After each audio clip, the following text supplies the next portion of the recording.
Je vous parle d'un livre qui s'appelle « Affaires de femmes, mais pas seulement » de Laurence Louillaf-Tanné.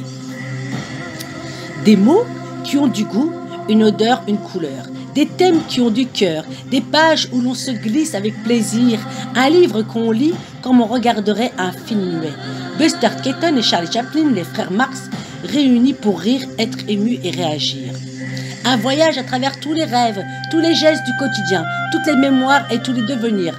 Voyage aussi à travers les frontières, par-delà les océans et jusqu'au plus profond de nous-mêmes. Des textes qui se dégustent comme chez Colette, plaisir des mots, plaisir des sens, pour réenchanter le quotidien. À lire dans l'ordre et le désordre, un livre que les hommes achèteront pour savoir ce que lisent les femmes.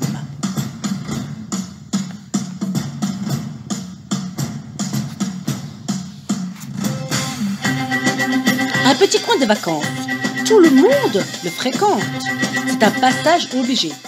Son ordinaire le rend presque inconvenant. Il suscite des excuses, on le nomme à peine ou à voix basse. Le petit savon au citron vert, la serviette d'invité jaune pâle posée sur le bord du lavabo, la boîte de Kleenex pastel donnent lieu à un air presque exotique.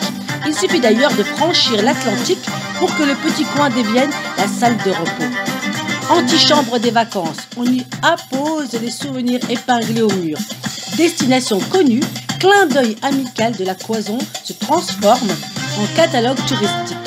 Chaque visite est l'occasion d'un nouveau séjour quand le regard voyage de carte postale en carte postale.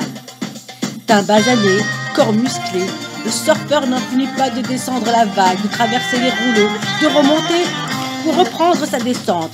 Les spots sont énormes, là-bas, sur les plages d'Hawaï, les filles, monokini sur les hanches, main en visière, scrutent l'horizon. Elles portent les mêmes lunettes que celles qui sont à Biarritz. Biarritz, la plage à l'odeur du Moneuil, quand les maillots s'alignent sur les serviettes. Les épaules sont rouges, il est midi, la marée gagne du terrain. Une vague un peu plus hardie vient mordre les pieds. En catastrophe, tout le monde s'arrache au farniente.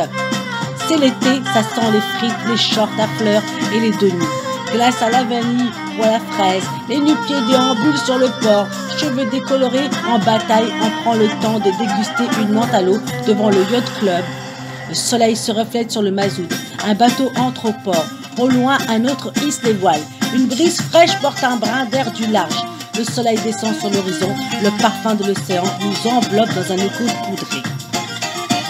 La nuit avance le long des côtes, Hendaye, Irune, un peu plus loin bas, les lumières scintillent comme un collier de nacre dans la baie de Saint-Sébastien.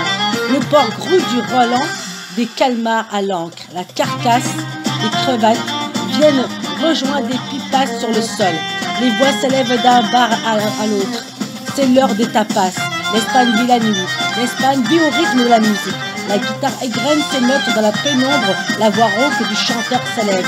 Les paumes de main scandent le rythme, la danseuse s'avance, ses bras se déploient, ses doigts effilés s'étirent vers le ciel, son ombre gigantesque se projette sur le sol. Et voilà la fête qui commence.